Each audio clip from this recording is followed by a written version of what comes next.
Don't forget to keep checking out the links down in the description to help any of the vulnerable communities that are listed down below in any way that you can. I'm gonna give you a little history lesson here on the Sharky Chico YouTube channel. July 29th, 2020, I made a video talking about how I started reading the Percy Jackson series for the first time in my life. I did not read it when I was a younger kid. I'm 26 years old. I did not read it when I was a younger kid. I am experiencing the Percy Jackson universe for the first time in my life. If you would like to go watch that video before you watch this video, the card will be up here. The day that I am filming this, it is September 14th, 2022. And I have officially finished reading The Battle of the Labyrinth and The Last Olympian of the Percy Jackson series. Do not ask me why it took me 2 years and 3 months to finish reading the Percy Jackson series. I don't have an answer for you. I'm here to talk about the last 2 books. That was upside down. I'm here to talk about the last 2 books.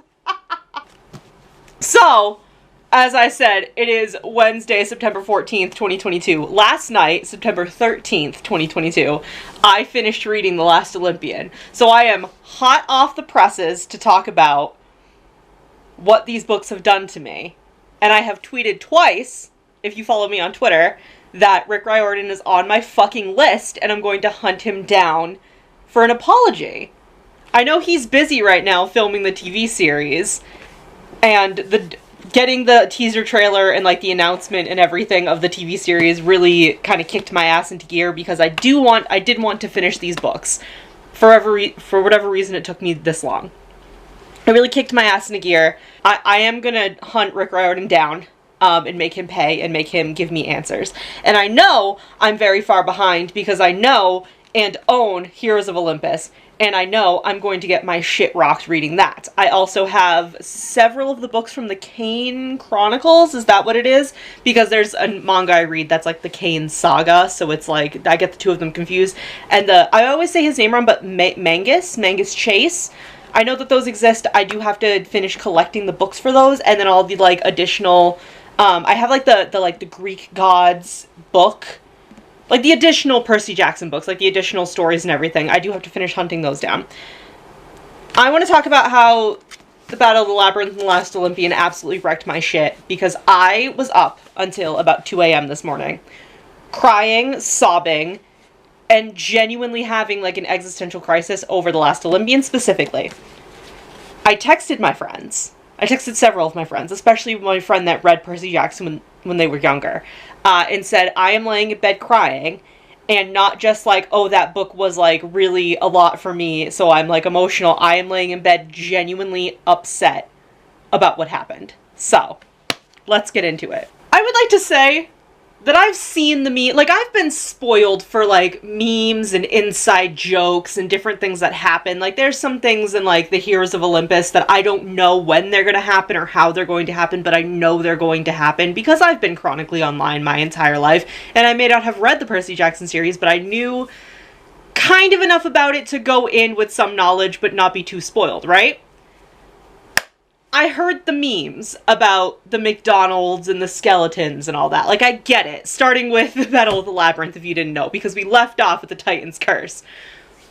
Again, I will remind everybody, I watched that video earlier today before I filmed it, me talking about reading the first 3 books in the series. I did say in that video that I wasn't sure if Bianca D'Angelo was actually dead. She is actually dead. We met her ghost. She's hanging out. She's helping Nico. She's being a wonderful sister from beyond what? I don't know. But she's dead. I am so sorry, because I see TikToks and stuff about Percy Jackson all the time. I'm so sorry. Bianca D'Angelo's death meant nothing to me. I didn't feel anything, because I wasn't even sure if she was actually dead, and then I read it, and when like I fully processed that she was actually dead, I was like, oh, okay. I'm sorry. Before I get booed, before people start downvoting this video, I'm sorry. Her death meant literally nothing to me. Lee Fletcher's brief mention of being dead in the Battle of the Labyrinth at the end meant more to me than knowing Bianca D'Angelo was dead. I'm sorry. It's not on purpose. It's not a conscious choice. I felt nothing for Bianca, and I felt everything for Lee Fletcher. I'm sorry. I'm sorry. But also, back to what I was saying. I've heard the memes, haha, funny jokes. Like, don't get me wrong, the dam jokes at Hoover Dam are the funniest fucking thing in the world. Does no one find this as funny as I do? Because I texted my friend, again, the one that has read Percy Jackson in the past, with this part of the jokes, and she was like, haha, yeah, those are funny. But those, the two I want to talk about are not ones that anybody else talks about. Can we talk about how Percy Jackson brought a gun to a literal sword fight? Just no one else thinks that's fucking hilarious. Fucking 100-handed one, and Percy just goes, get in the fucking car, we're leaving. Like, are you kidding me? Nobody thinks that's as funny as I do. I was screaming with laughter. Percy's just like, it's all Blowfist, baby, let's go. Are you kidding me? Also, Paul Blowfist is... I love him. He is the man. Paul Blowfist is what's fucking Annabeth's dad's name? Whatever, Mr. Chase. Paul Blowfist is what Mr. Chase wishes he could be. Swinging a sword around, hitting monsters. I love him. Also in the Battle of the Labyrinth, again, nobody thinks this is as funny as I do apparently, but I think this is the funniest fucking thing in the world. Meeting Hephaestus for the first time, and he just turns and looks at them, and whether he means the automatons or like one of his own children, him looking at Percy and Annabeth going, did I make you? And then being like, no? And him just being like, yeah, soddy workmanship. That is the funniest fucking thing. Percy and Annabeth have done all of these incredible things. They've been on all of these incredible missions. At this point, the gods know who they are. At this point, the gods, like, know that at least one of them is part of the prophecy. Hephaestus looks at them for 2 seconds and is just like, nah. So whether he means, it's even funnier. It doesn't matter if he means one of his own robots or one of his fucking children. He looks at both of them and he's like, 2 out of 10 at best. It's so funny. Why did nobody include that? Oh my god. I think it's the funniest thing in the world. Oh my god, I'm like out of breath. I think it's so funny, and I can't believe none of you told me that that was gonna happen, because that is the best joke in the entire book. Mrs. O'Leary, we love and appreciate her. There's a creator on TikTok, I'll get the name and I'll put it here, that it like makes like like, you know, just videos here and there, kind of like goofing around, making cannons and stuff about different characters, and they have the Cult of Mrs. O'Leary, and I fully want to join, especially after reading The Last Olympian. Also, The Last Olympian as an entire book, again, Rick Riordan, you're on my fucking list. I want everybody to suffer the way I suffer. You already have. You've been suffering for years, but I fucking hate all of you for not warning me about Beckendorf dying, because I just want... Again, texting my friend, being like, I started reading The Last Olympian, and I'm like, ooh, like, we're vibing, we're having a good time, and Beckendorf just showing up and being like, sup, Percy, time to go. I was like, oh, my boyfriend, like, so good to see him, I'm in love with him, because of course Beckendorf is one of the best characters in the entire series, and is hardly ever in the series. I'm in love with him, I'm swooning, I'm like, my handsome man is gonna come through and really, really pull it off, and then he fucking dies. I am so upset. I'm so upset. Also, because I want to talk about deaths that actually mattered to me, because again, Bianca, I'm so sorry, your death meant literally nothing to me. Deaths I have been absolutely fucking distraught over have been Zoe Nightshade. I feel like that's valid.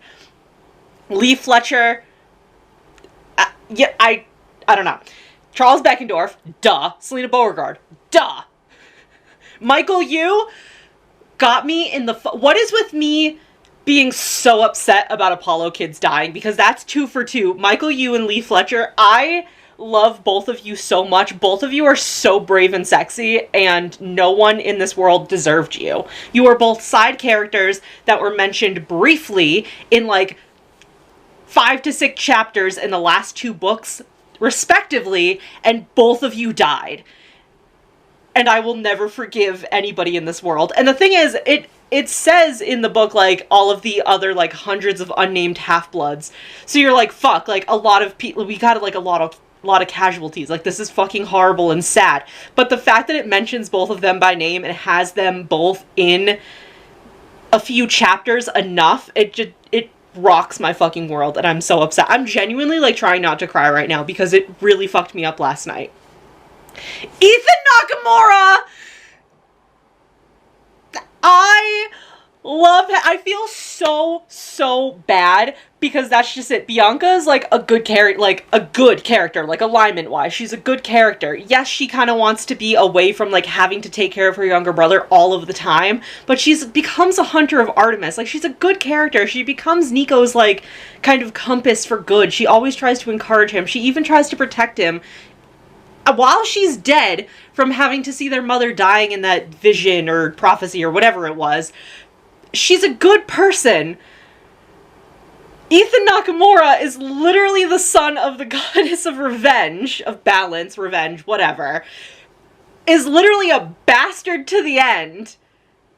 I love him so much. I cry. I mean, granted, from the time Selena, like, shows up, like, I was crying before then, but, like, from the time Selena shows up and, like, sacrifices herself in a very gay way, by the way, like, don't get me wrong, I love Beckengard, it's everything to me, but also Charles Beckendorf is my boyfriend, so, like, Clarice and Selena, 1000% support that. She does it in the gayest way possible. Clarice is fucking wrecked over it all. But from, like, that kind of point in the book, again, I was crying before that, but from that kind of point in the book to the rest, like, the end of The Last Olympian, I was, like, uncontrollably sobbing, like, fighting hard to read through tears. The last several chapters of this book have, like, I can never get it out of the box set, but I was gonna show you, like, tear stains, like, the paper is, like, damaged from me crying. Ethan Nakamura was like, because I would like start crying and then kind of calm, and then something bad would happen and then I would calm. Ethan Nakamura dying was one of the ones that really messed me up. Oh, I'm gonna start crying. I hate it. He just wanted to be recognized. He just wanted any kind of fucking acknowledgement. And I love him so much that in the end of the Battle of the Labyrinth, when he's so like, that was so sexy of him to be like, I'm the son of the goddess of revenge, and then fucking pushes the thing for Kronos, and then the big bad shows up. That was so sexy of him. I love that. Thank you, Ethan, for existing. And I was so mad at him. I was like, you little bitch, for like running away and betraying Percy and like being, because you love Percy, obviously, because this is from his point of view, and the whole point is that we all love Percy Jackson. And I was so mad at him, but at the same time I was like, I don't want to hate you because that was fucking cool. Ethan dying the way that he did, fucking getting ricocheted, the like ricochet of his own sword, like fully stabbing him in the fucking stomach, and then just falling through the floor of Olympus. I don't want to talk about it anymore because I'm so sad. Oh my god, I don't want Ethan to die. Because it feels like Ethan, too, was very, like, I feel like I was getting attached to, like, all of these characters, and, like, I lose Charlie, I lose Lee. Or, no, the correct order would be, like, I lose Lee, I lose Charlie, I lose Michael, and then it's, like, I lose Selena, which is a lot, because that's just it, as, like, self-proclaimed daughter of Aphrodite. I almost said darling of Aphrodite, but that's also correct, and all of my friends agreeing that, like, I'm a daughter of Aphrodite. To see, like, Selena go, and see Selena go the way that she did, after everybody, like, really kind of discounts her for all of the other books, and then, like, that's just at The Last Olympian, most of The Last Olympian is being like, oh, like, she's so sad, like, we really have to take care of her. For her to fucking go in the way that she did, that was so brave, and I love her so much. Oh my god! This is so, I feel like this is really depressing, I'm sorry, but, like, I am genuinely so upset about these characters. And then, like, I said in the last video that I made about this that Luke is I really liked him as a character. Like, as a villain, he was very well written. As, like, a kid, like, gone wrong, he was very well written. And there's a lot of Luke that I feel like a lot of people can, like, relate to. The whole weird thing, like, I'm gonna put the fucking TikTok in right here. I made a video talking about, like, my favorite LGBTQ plus creators, and I talked about Eli B on TikTok, and I'm gonna put the video of that they made here. Because it was the funniest, all I could think of it, like, I'm crying, mind you, while I'm reading this book, Luke being like, did you ever love me? And I was like, oh my god! But part of me, at the same time, was thinking of this fucking TikTok. Where is this coming from? Why are you telling me this in front of my husband? You are being totally disrespectful. And for those of you who don't know or can't see it, the caption is like Annabeth when Luke asked if she ever loved him. That's all I could think about, and I was crying but also giggling. But that is really fucking sad. That's the last thing he's focused on while he's fucking dying. And then May Castellan makes me want to riot. I would be so scared of her if I met her in real life, but I love her so much. I'm gonna start crying again. I love her so much. And she's stuck in that house forever, waiting for Luke to come home, and he's never gonna come home. That's so sad! Ah! And then them giving him a shroud. Because the thing is with Selena is 1000% a hero. She was manipulated and was a young girl, which is something that happens in real life all of the time. She was a young girl that was manipulated by someone, and she made bad decisions, and she fixed them. She did the right thing, she fixed them, so she is 1000% a hero. We will always remember Selena as a hero. I don't give a fuck that she was a spy, and you know what? Nobody else does. I don't fucking care. Luke's feels... It is kind of like they did basically the same thing. Like, they did so much, both of them did so much wrong, and then, like, redeemed themselves right at the end. But not really, because Selena's is so much more minor compared to Luke's, because the thing is, if Luke didn't do the shit that he did, then we wouldn't even have to worry about having a spy, you know what I mean? And it still was like, oh my god, I can't believe this is the last thing he's, like, doing. He's fighting off this fucking Titan and redeeming himself, but it still felt like, I still was like, well, like, it's time for you to go. You know what I mean? And Selena is definitely like, you went way too young, and I will never be okay with that. And then, because it's still sad, you're still like, even like the next couple chapters, you're still fucking losing your mind being sad. And then the fact that they made the bead for that year the Empire State Building, but drawn out of everybody that died's names. Are you fucking kidding me? Selena and Beckendorf better have been on the same line. That's all I'm saying. I'm really emotional about this, and then can I say, like, something not emotional, but also really silly? Think of everything I've said in here. Think about what I've said about Bianca. Think about what I've said about other characters, like minor characters, you know, like mid-range characters that play major roles, but they're still not part of the main cast. The Battle of the Labyrinth. The first time we see Chris Rodriguez, he is, like, emaciated, on the edge of insanity, completely helpless, completely terrified. You don't even fully see him. He's like, it's only what Percy can see peeking through, like, shelves. The second Chris Rodriguez was introduced, I straight up was like, I've had him for 2 seconds, and if anything happens to me, I will kill everybody in this room and then myself. I loved Chris Rodriguez, and I'm so happy to see him in the next book. And, like, the thing is because it's sad, because him and Clarice show up in time for Selena to die, so it's really sad, and then he's like, I'll try to calm her down. I'm obsessed with Chris Rodriguez as well. I just think it's really funny what characters I, like, really latched onto, because I feel like really latching on to, like, Beckendorf and Tyson and Selena is not that crazy. Like, everybody's like, oh yeah, like, I can definitely see it. You know, not my personal fave, but they're good choices, good to go, because Tyson is my absolute angel. I don't remember if I've tweeted this yet, or if I just said it in the things I haven't tweeted yet video, but, like, fuck your star sign, who is your favorite minor Percy Jackson character? But the other characters I latched on to, like Ethan and Chris and Lee and Michael.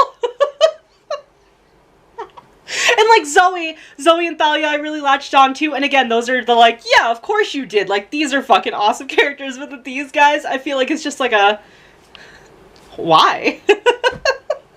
I have officially finished Percy Jackson and the Olympians with a bonus poster of art by John Rocco. I don't have that poster anymore. I got rid of it because I opened it and I was like, oh, that's cute, but I'm not going to hang it up anywhere. I have officially finished my box set of the first Percy Jackson series. I do own all of the Heroes of Olympus books. They're not in a box set. They're all individual. They're all beautiful hardcovers. And I am on the hunt. I have these, right? I am trying to collect the hardcovers of these. I only have the last book.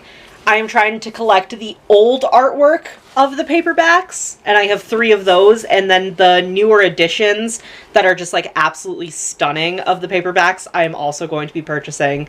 And I have this whole thing where I'm trying to buy new bookshelves. I'm saving up for them. They're like really fancy IKEA ones. The bookshelves I have now, you guys have seen them in a couple videos, are not working, and I'm reading again, so I'm filling the bookshelves. And I fully intend to, like, when I get the new IKEA bookshelves at some point, to kind of make, like, designated shelves for different things and blah, blah, blah. I have 2 box sets of, like, the Chronicles of Narnia. I have paperback and hardcover, so, like, they're going to be on a shelf. And I fully intend to put all of my Percy Jackson books on a shelf or 2, because I'm probably going to need more than 1 shelf, but I fully intend to make a Percy Jackson shelf. And I think it very much deserves it. Part of me is really sad that I didn't read the series when I was younger, in, like, the formative years that many other people read them. I feel like I missed out on a lot, and I feel like I missed out on kind of, like, what person I would be if I read these in my developmental years, but I am very happy that I've read them at all. These will, in fact, change who I am as a person, and I cannot wait for the new series to come out, because the teaser trailer was fucking everything to me. It meant so much to me. And we've had a lot going on this week. We've had the new teaser trailer announced. We've had the second teaser trailer for Breath of the Wild. Tears of the Kingdom. Don't talk to me about this. I'm gonna go cry some more. I'm gonna go cry some more about Ethan Nakamura. And please leave a like if you guys enjoyed. Again, I don't know why it took me this long to read them, because I finished reading them and I am so glad that I did. Let me know down in the comments how you feel about Percy Jackson, and let me know how you feel about my reactions. And why does nobody think Hephaestus meeting Percy and Annabeth for the first time and telling them that they're like maybe 2 out of 10 at best isn't the funniest thing they've ever heard? Thank you guys so much for watching. I will see you in the next video. Bye!